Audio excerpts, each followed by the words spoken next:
श्री शिवाय नमस्तुभ्यं। श्री शिवाय नमस्तुभ्यं। राधे राधे दोस्तों, जय श्री कृष्णा। आप सभी भक्तजनों का दिन शुभ और मंगलमय हो।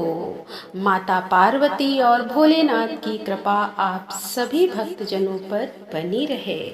तो श्रोताओं, आज हम श्रवण करने जा रहे हैं श्रावण मास महात्म्य का 13वां अध्याय।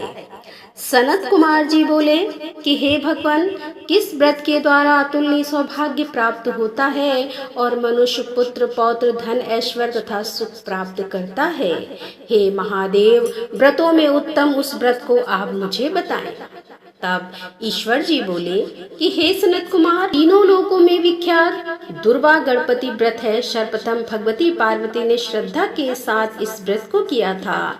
हे मुनिशतम, इसी प्रकार पूर्व में सरस्वती, महेंद्र, विष्णु, कुबेर, अन्य देवता, मुनिजन, गंधर्व, किन्नर, इन सभी ने भी इस व्रत को किया था। श्रावण मास की शुक्ल पक्ष की शुद्ध व महापुण्यदायी चतुर्थी तिथि को इस व्रत को करना चाहिए, क्योंकि उसी दिन सभी पाप समूह का नाश हो जाएगा।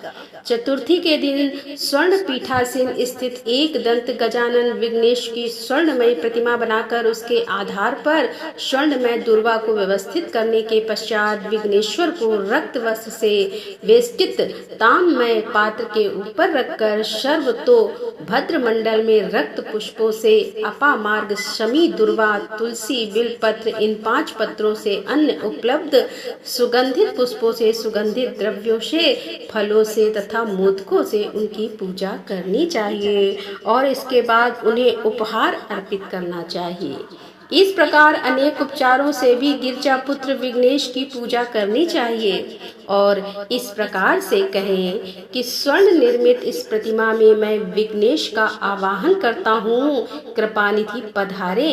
इस स्वर्णमय सर्वोत्तम रत्न जटित सिंहासन को मैंने आसन के लिए प्रदान किया है, इसीलिए विश्व के स्वामी इसे स्वीकार करें।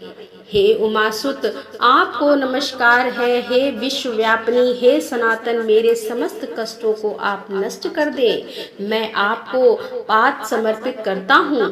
हे गणेश्वर देव, उमा पुत्र तथा मंगल का विधान करने वाले को यह अर्घ्य प्रदान करता हूँ। हे भगवान, आप मेरे इस अर्घ्य को स्वीकार करें। विनायक, शूर तथा वर प्रदान करने वाले को नमस्कार है, नमस्कार है। मैं आपको यह अर्घ्य समर्पित करता हूँ, इसे ग्रहण करें। मैंने गंगा आदि सभी तीर्थों से प्रधाना पूर्वक यह जल प्राप्त किया है।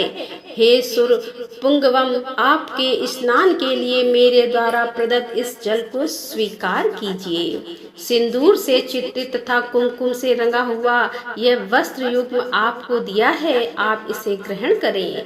हे लंबोदर तथा सभी विघ्नों का नाश करने वाले देवता को नमस्कार है। उमा के शरीर के मल से अभिभूत हे गणेश जी, आप इस चंदन को स्वीकार करें। हे सुरश्रेष्ठ, मैंने भक्ति के साथ आपको रक्त चंदन से मिश्रित अक्षत अर्पण किया है। हे सुरसतम, आप इसे स्वीकार करें। मैं चंपा के पुष्पों, केतकी के पत्रों तथा जंपा कुसुम के पुष्पों से गौरी पुत्र की पूजा करता हूँ। आप मेरे ऊपर प्रसन्न हो। सभी लोगों पर अनुग्रह करने तथा दानवों का वध करने के लिए स्कंद गुरु के रूप में अवतार ग्रहण करने वाले, आप प्रसन्नता पूर्वक यह धूप लीजिए। परम ज्योति प्रकाशित करने वाले तथा सभी सिद्धियों को देने वाले आप महादेव पुत्र को मैं दीप अर्पण करता हूँ, आपको नमस्कार है। इसके बाद गड़ा नामम त्वाम, इस मंत्र से मोदक 4 प्रकार के अन्न, पायस तथा लड्डू आदि का नैवेद्य अर्पण करें। मैं आपकी मुख शुद्धि के लिए आदर पूर्वक कपूर, इलायची तथा नागवल्ली के दल से युक्त तांबुल आपको प्रदान करता हूँ। हिरण्य गर्भ के गर्भ में स्थित अग्नि के स्वर्ण बीज को मैं दक्षिणा के रूप में आपको प्रदान करता हूँ, अतः आप मुझे शांति प्रदान कीजिए। हे गणेश्वर, हे गणाध्यक्ष, हे गौरी पुत्र, हे गजानन, हे इभानन, आपकी कृपा से मेरा व्रत पूर्ण हो। इस प्रकार अपने सामर्थ्य के अनुसार विघ्नेश का विधिवत पूजन करके उपस्कर निवेदित सामग्री सहित गणाध्यक्ष को आचार्य के लिए अर्पण कर देना चाहिए। उनसे प्रार्थना करें कि हे भगवान, हे ब्राह्मण, दक्षिणा सहित गणराज की मूर्ति को आप ग्रहण कीजिए। आपके वचन से मेरा यह व्रत आज पूर्णता को प्राप्त हो। जो मनुष्य 5 वर्ष तक इस प्रकार के व्रत के उद्यापन करता है वह वांछित मनोरथों को प्राप्त करता है और देहांत के बाद शिव लोक को जाता है, अथवा 3 वर्ष तक जो इस व्रत को करता है वह सभी सिद्धियों को प्राप्त करता है। जो व्यक्ति उद्यापन के बिना ही इस उत्तम व्रत को करता है, विधि के अनुसार भी उसका जो कुछ भी किया हुआ होता है वह सब निष्फल हो जाता है। अब उद्यापन विधि बताई जाती है। उद्यापन के दिन प्रातः काल तिलों से स्नान करें। उसके बाद व्यक्ति 1 पल या आधा पल या उसके भी आधे पल की स्वर्ण की गणपति की प्रतिमा बनाकर पंचगव्य से स्नान कराकर भक्ति तथा श्रद्धा के साथ इन 10 नाम मंत्रों से दुर्वा दलों से सम्यक पूजन करें। हे गणाधीश, हे उमापुत्र, हे अग्नाशक, हे विनायक, हे ईश पुत्र, हे सर्व सिद्धि प्रदायक, हे एक दंत, हे इव वक्त, हे मूषक वाहन, आपको नमस्कार है। आप कुमार गुरु को नमस्कार है। इन नामों पदों से पृथक पृथक पूजन करें। पहले दिन अधिवासन करके प्रातः काल क्रय होम करके दुर्वा दलों तथा मूर्तियों से होम करना चाहिए। उसके बाद पूर्णा आहुति देकर आचार्य आदि का विधिवत पूजन करना चाहिए और घट तुल्य थनों वाली गाय का दान अपनी सामर्थ्य के अनुसार करना चाहिए।